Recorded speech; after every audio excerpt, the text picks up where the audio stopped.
Hey, Katie. Unless, if I looked at it last night, no. No. What you got? So I've been unsuccessfully buying utility units, which are on street. Plenty of shopping time, beach time, or whatever. Yeah. Maybe she will. Maybe she will. So basically, he suggested access onto 80, but it might be. I had one that had something last week, so we kind of. We'll have a discussion. My only concern, like, and I'll mention this in the meeting, a boat storage not going to be much traffic, but he combined it with his mother-in-law next door, and they got 2 or 3 acres, and a big mechanical company come in there, or a guy with 15 dump trucks, then we got an issue. So I may make the motion that as long as it's this one use, if we'll allow it Everything was good. and for it that was, use, You know, let him use Elm Street, but doing good if there. he changes or sells or something, But now, it has to be reviewed, build up. or go to 80 I or mean, something. it's I'll talk, we'll bring it up in the meeting, but that's my only option, or that's my only issue. I don't have a problem with it, but you know, we just went through that on It was also, Dogwood, yeah, where everybody said, "Oh, we don't want it on I mean, I love her to death, and I'll take Okay, care we of can come her, out on but 80, boy, so. it will- We'll see. I think he's gonna show up. I guess. I don't know. I called him and I sternly encouraged him to use it. Yeah.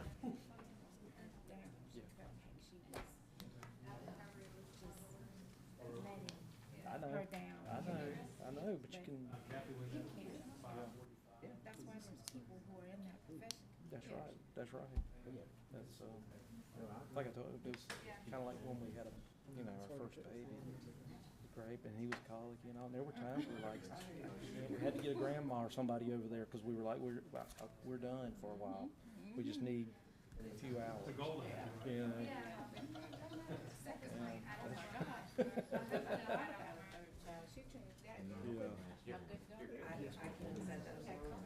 Whoever said, once you have a third, it's no more than 2, because 3 is.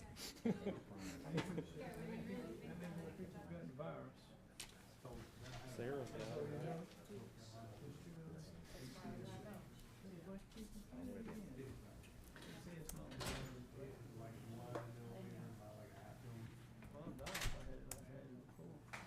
When that, my Brandy's cousin, his wife's in the hospital, very, very sick. Steve, y'all ready? Yeah. Y'all ready?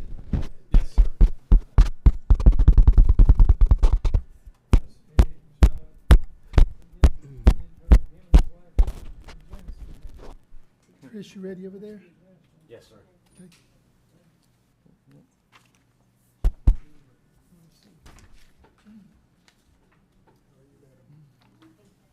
What's that?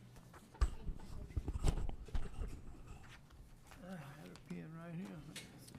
All righty. We're going to call to order the Effingham County Board of Commission work session today, August 15th, 2023. We're starting a little bit late at 4:11. Apologize for that, but I think we'll be able to discuss what we need to discuss this evening. I'm going to just note that Mr. Deloach is not here for the workshop. We have a full board except for that. And we have one item number 2 under the work session topics is Article 3, Section 3.4 buffers of Effingham County Code of Ordinances. We'll have a discussion of proposed revised county buffer ordinances. I've already lost my voice from talking so much today. I apologize. Tim's not with us tonight. He's got a severe COVID case. So let's just open with prayer and pray for our county manager, and then I'll turn it over to Steve to lead our discussion. Father, thank you so much for this evening. We thank you for our county manager, and we do lift him up before you now. Ask that you bring strength and healing to his body and restore him as we need him so much. We praise you in Christ's name. Amen.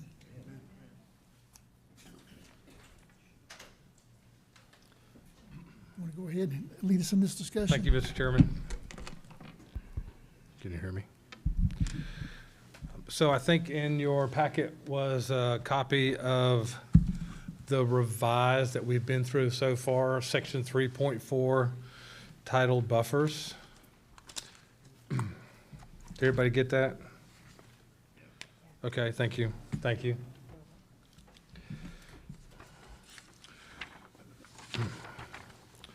So what you have is I'll call it the worked over version, a couple drafts that we've been through, but I want to just let you know what some of the changes are that we have changed. So first of all, you'll notice in the table that is on this page. It's like four or five through, yeah. It's right after, yeah, keep one more, I think. Do we have a hard copy? Do I need to go? to Yes, the you have a computer? hard copy, yeah. We do not have a, That's something you gave us? You get a digital file, it's in your digital file. What's in digital? Yeah. oh, it is there too, yeah. Yeah, I'm gonna pu- So I think it's like I'm gonna pull it up. 5 pages through. Come here. Got it? No. No? Might take a minute. Okay. I didn't know it was on, I thought it was on the hard copy. I have the agenda. We're up Right, there it is, yep, that's it. Okay. It's got a nice drawing on it. Okay, I don't, Are you on the work session or the regular meeting? The work session? That's regular meeting. the work Regular session meeting didn't come up under the meeting list. Go to meetings. But you know what? I know why. I did, So go down to this one here, click on there. Oh, okay. It says, wait, nope, wait. Here, Let me come try here, this. See if it's swirling. Put it up and see if it's swirling. I'm sorry, we'll get it in just a minute. I'll wait for everybody to get there. Sorry. Just, you can go to. Oh, it's still spinning. It's got to load. It'll come, it'll load. Just Okay. click on the page. Oh, I see it now. You got it? I guess- They're under special call meetings, just for future. So what page are you on, Steve? I think is it 6 down at the bottom? You see a square? Yeah, packet, yep. 4 from the beginning, starts on 2 and this on 4.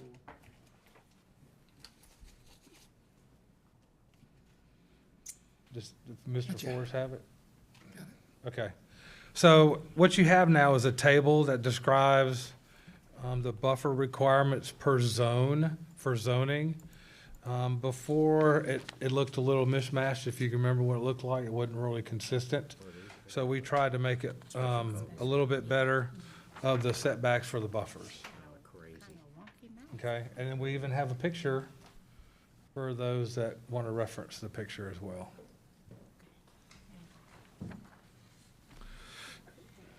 Thank you. That makes sense? Look better? Easier to follow? All right, where are you? I'm sorry. I just got it to pop up. About page 6, Page 6. graph, Aha. yep.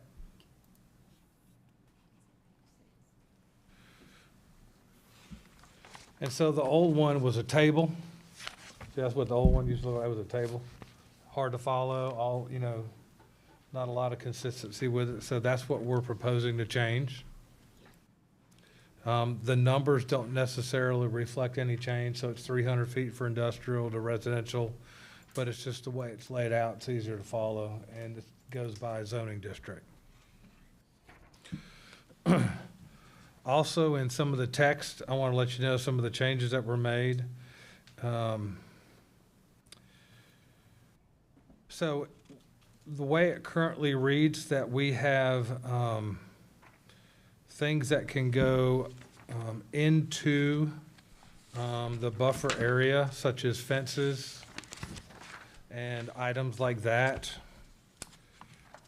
So we've moved around some of that to say what is allowed or where it's not.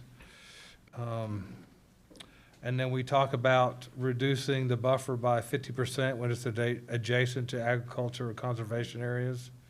And then, Can you go ahead. Can you reference the pages? oh, sorry, When yes. you do this? That would be,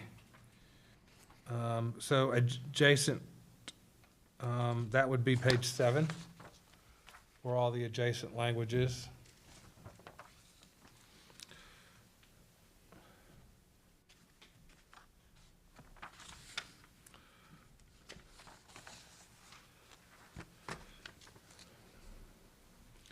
Talks about adjacent property for vacant property. We talked about that before, I know many times, right? Adjacent commercial, institutional, and industrial. Yep.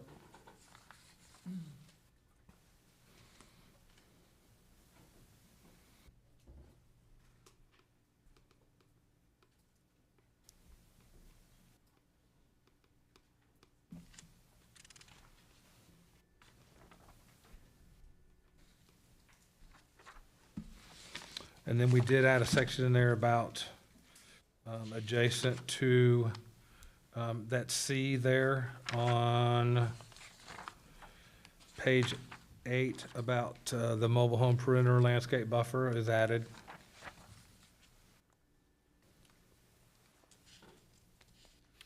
I know we talked about doing buffers related to use versus zoning, but if you do it, just a little pushback to make sure I understand, if you do it based on use, and later on the use is more intensive, what have you done to your buffers? That's right. What have you done? Yes, that's good. That's good point. And even if it changes use, That's what I'm saying, you Yeah. allow a 100-foot buffer, 150, because it's not very intense. Person's use, they use it for 10 years, and they sell it, somebody bulldozes it, wants to put a heavy industrial, now you've. well, what if have they you done? bulldoze it, they're gonna have to put it back up, right? No, I'm talking about Oh, what you would normally want a larger buffer and maybe even a berm on, you don't require it, because it's, buffers are based on use. And if it's a low intense use, so for that particular user, they get a different buffer, does that make right. sense? That's why we Somebody went. comes back along later and That's has a why we higher went- intensive use. Yeah, that's why I think they changed the table to zoning this time. Yeah, because it was used. It was used, now it's zoning. On zoning. Is under uses. No, it's zoning now, yeah. But they loosely resemble our zoning. Okay, so it is tied to zoning now, not use. Right, that's exactly, Okay, yeah. that's good. Which is what you guys wanted, That's what I. more or less, right, yeah, yeah. that's right, I yeah. was thinking there was some discussion about going to use. No, We're getting away from use. we're getting away from Yeah, use. okay, We that's feel good. like the zone, so in the table permitted uses, anything that can go in there, that buffer should reflect what those uses are. I'm good, you answered my question. Okay, yeah. Proper uses are in the zone. That's exactly right. So if you change the table permitted uses, you're gonna affect the buffer for the next time around, so we wanna be careful with those, yeah, but. So what else besides what you just talked about, Mr. Chairman, are things that you wanna see reflected in here that you feel like, are not clear? I don't know, I hadn't read all this. Okay, it's okay, that's all right. Please take, because we're gonna talk about it, at the end of August too. Workshop, yeah. Yeah.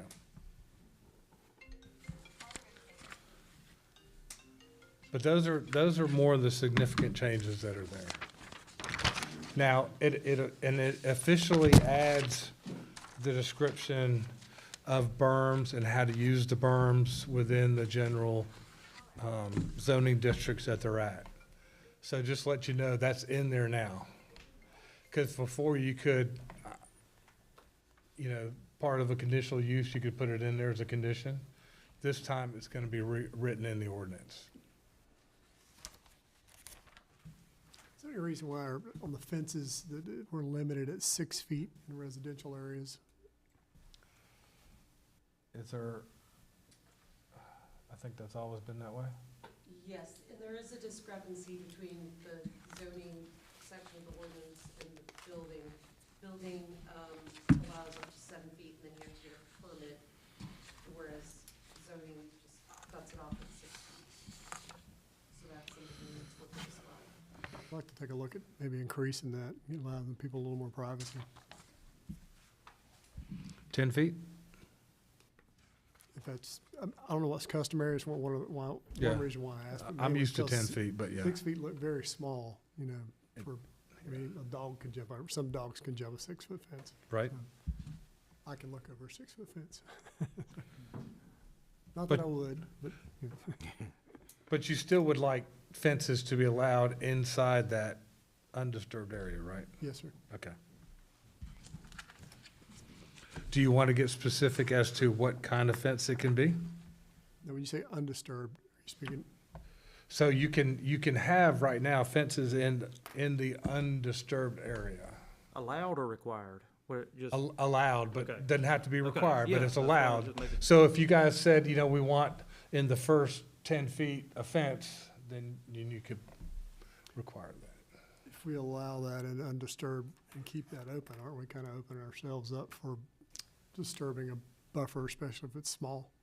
That may not need to be disturbed. Yeah. I would be concerned about that. If we're gonna have an undisturbed buffer, all of a sudden we're disturbing it. But when you say allowed, is it a variance that has to be approved to allow the fence in an undisturbed buffer area? It's, You're going to make it allowed use? it says you can put it in there now. And it's up to the commissioners whether that's a condition that's put in the buffering. So I would like to put something in there that's a little stronger than that. Me too. Something that would trigger at least a conversation on that. That's right. With staff or us. You know, along- if the undisturbed buffer is X width, Yeah. then you can, or something. Yeah, something like kind of- that. Or use to use, or, you know, zone to zone. So if you want a, you know, commercial next to a residential, then they've got to allow for a 10-foot fence or something like that. Right. You could do it that way as well. And you could make it first and foremost, or you could have it at the end, but probably not in the middle would be a very good idea. Absolutely. So part of the buffering too, the undisturbed buffer is to, you know, really save the tree canopy across the county. Right. And so I don't think that has, you know, diminished much as for the, you know, the goals of the commissioner, because you'd like to keep as much of that as possible. Yes, sir.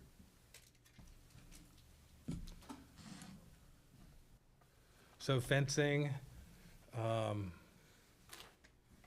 water, trees, Agnes.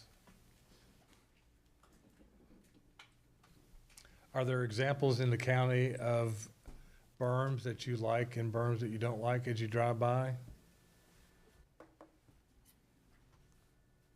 I've seen some residential berms that are really nice. They have that canopy of foliage. I'm not sure what you call it. It's To me, the best are just the overgrown natural, and those are great. But I mean, if you had, you know, like in front of a development on Goshen Road, for example. if you wanted it to look, sure. Yeah, then you could do something as far as a canopy of foliage there, but I agree with you, and I spoke with some engineers today, as a matter of fact, they said one of the best ways to really create a good tall vegetative berm is let it grow. You have to get something to stabilize it, obviously. Sure. But beyond that, letting them just grow wild, and so they'll grow pines and everything else. Mhm. How does it grow pines? I mean, just nearby, I mean, I've got land where I've It's cut, and I've the, had to I'll just get up so high. The one I'm thinking about is down, actually, it's in Fort Wentworth down there at, Highway 30. And I guess it's the Agnes that's so thick. kill the Agnes, yeah, It's just, I mean, you can't see those houses and they can't see the road. right. Yeah. That's what I mean by that canopy. It looks fluid. Mhm.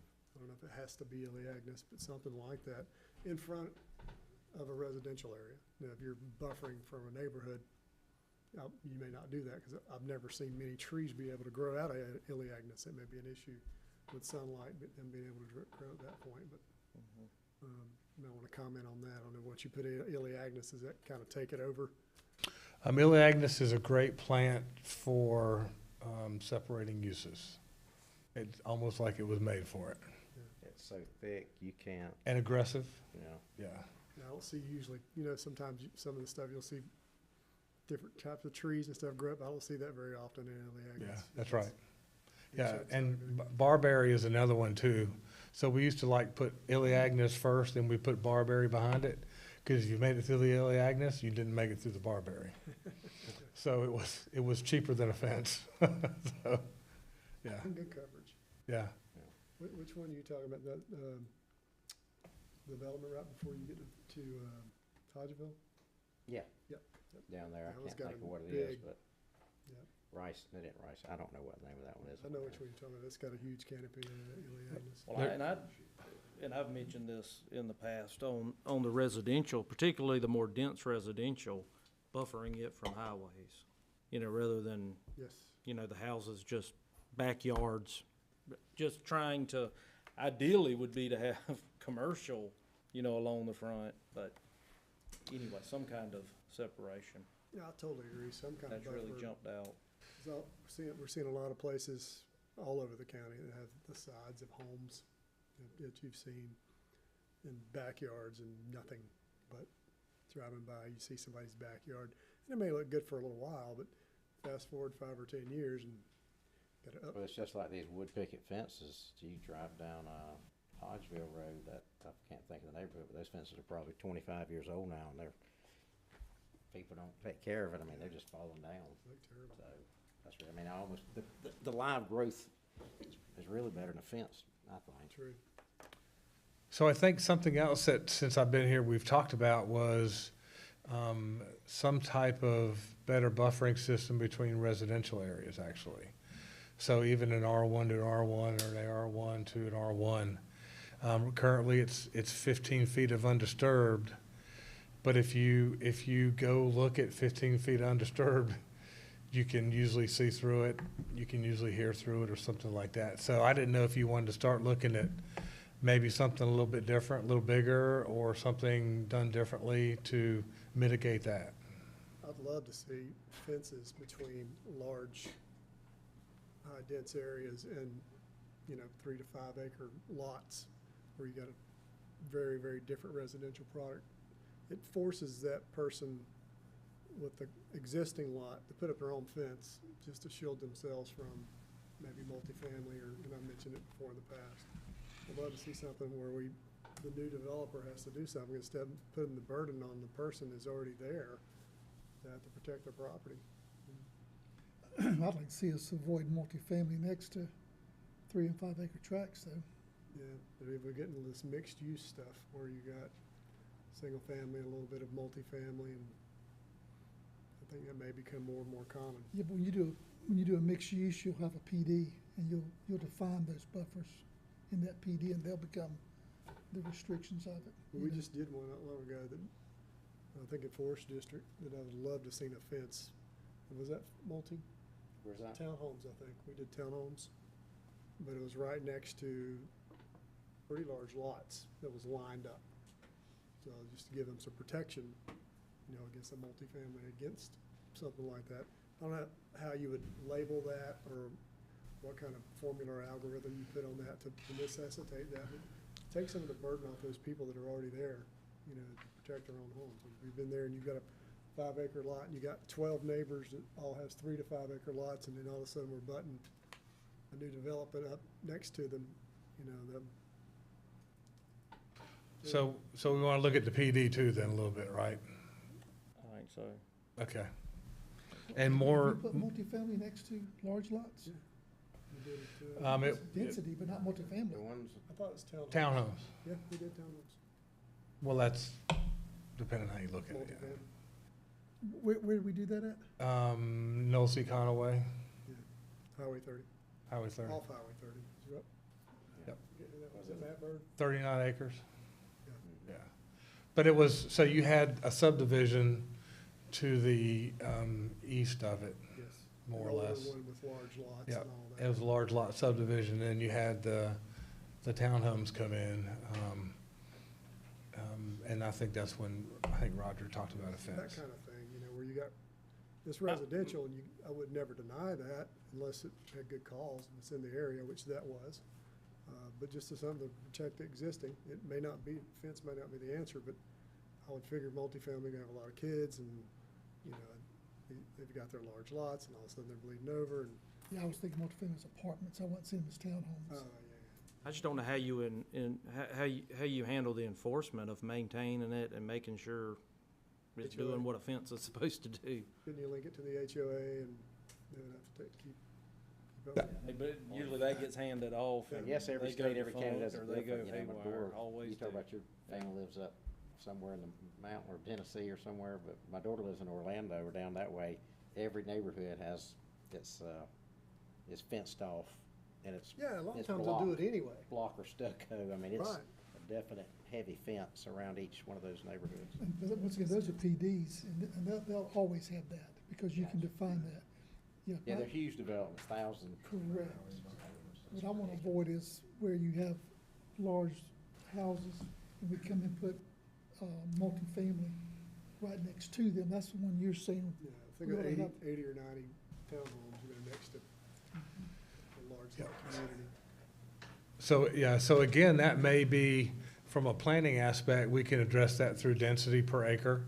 So if you have so much housing per acre, then, because that way we won't have to be specific about what kind of housing it is, we can just do it by density per acre. Yeah, exactly, because if you got large lots, there's no point in doing that. I wouldn't put the burden on anybody to do that, but, when you're doing that type of density next to large lots, I would, they made great points about that, and I'd give them a little protection. Right.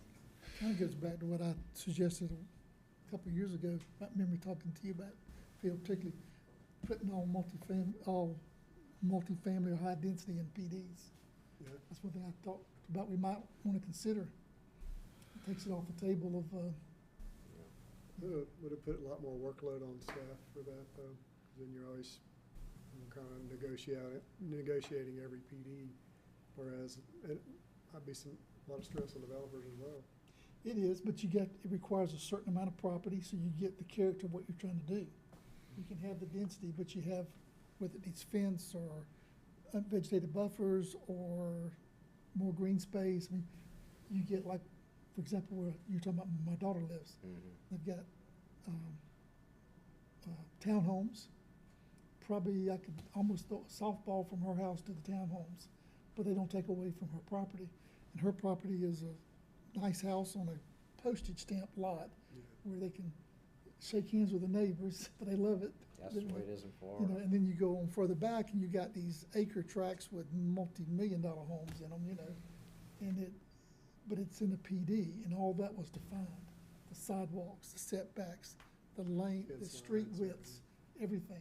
And you have to have a certain amount of acreage to have a PD. Would you want to link density to that, to where it moves it to a PD? Yes. We could write And that, the density- yeah. Well, that's what I'm saying. I was suggesting a few years ago, we looked at that, that's one route we could go to protect having a hodgepodge of, all right, here's density, here's not density, here's multifamily, make it all be inside a PD. I'm not sure that's real feasible for us, but So, it's a way to control and have the density that you want. For the protection you need. Mhm. That's the big thing is, for me, is, protecting those current homeowners and, Mhm. so at the workshop also, we're gonna talk about PDs. We're, I think I would open that discussion again, just what does that look like, and get our attorney's thoughts on that when we do that as well. Are we stepping on anybody's rights in you might zoning consider development? workload on both sides, yes, see what that would do to us. Yeah, I mean, I don't know what all the legal ins and outs of that are, but it's just, it's a way to plan. yeah, PDs is something we're working on that right now. Lee, you got any comments today? You want to just be quiet and think about it and discuss it in workshop? Time to think about that one. Okay. But that's just another idea. Now, I do think in our land use map, we're gonna continue to look at certain areas where we probably can approve multifamily and high density that doesn't need to be a PD, that would be a smaller property. And so there's some value in this buffers related to that, because they're gonna be up against commercial, maybe Right. some, residential with third acre lots that are some nice housing in that area that you wanna be protective of. I mean, there's gonna be a transitional area, I guess I would call it.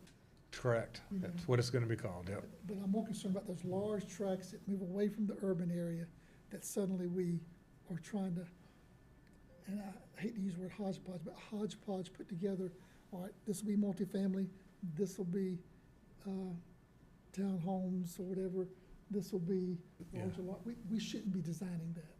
Somebody ought to get the land and put that PD together if you wanna have density out in the country. Right. And so that's the advantage of having a well-thought-out future land use map to help you with those decisions. So I'm looking forward to, I know you've seen one iteration of it, but Yeah, there's some county properties around Lincoln, around Springfield. That's We can right. go ahead and continue with the R zonings that we have. Well, and it runs with the services too, right? Outside of that area, it needs to be clear that we probably will not approve a zoning change of density unless it's within a PD outside those areas. Right. That's my thought anyway. Okay. Any other suggestions you can help us with? Remember, we just did the highway buffer thing as well? Yep. On the interstate you're talking about? Yep. And then we're also, when we get to the other workshop, we talked about the commercial corridor districts that are going to be on the future land use map.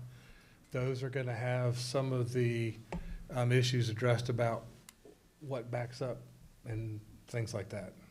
That's good. Like some of those that we have now, yeah. So there'll be some stricter looks that won't happen again.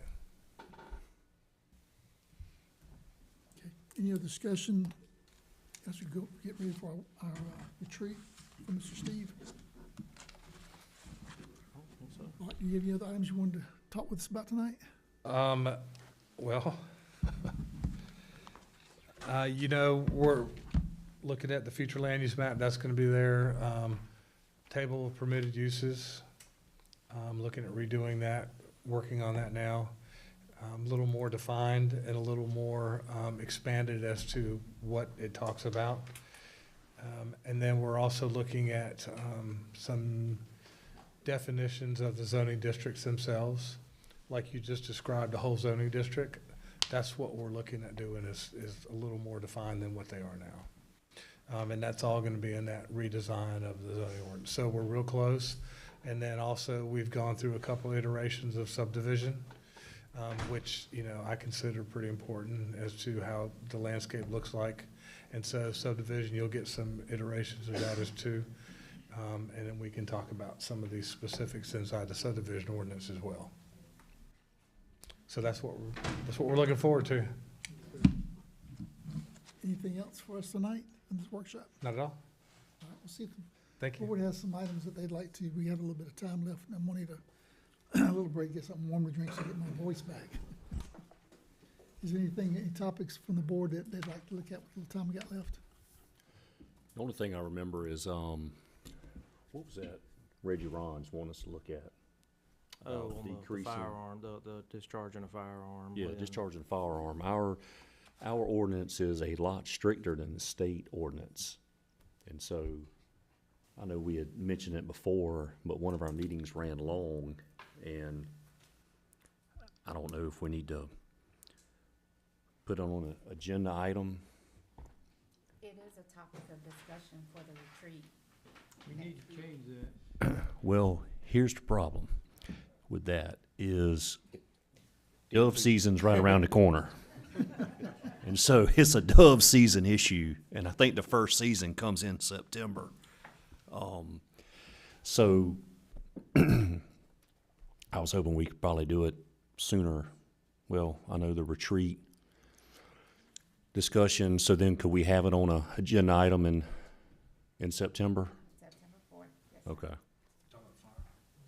All right, so Alright. that we'll have a discussion at our 21st, second, whatever it is, retreat, 3rd, 25th. 25th. I keep forgetting that's Yep. next week. Yep, we'll do that, and then, So, Mr. Chairman, sir, we are working on a draft of that too.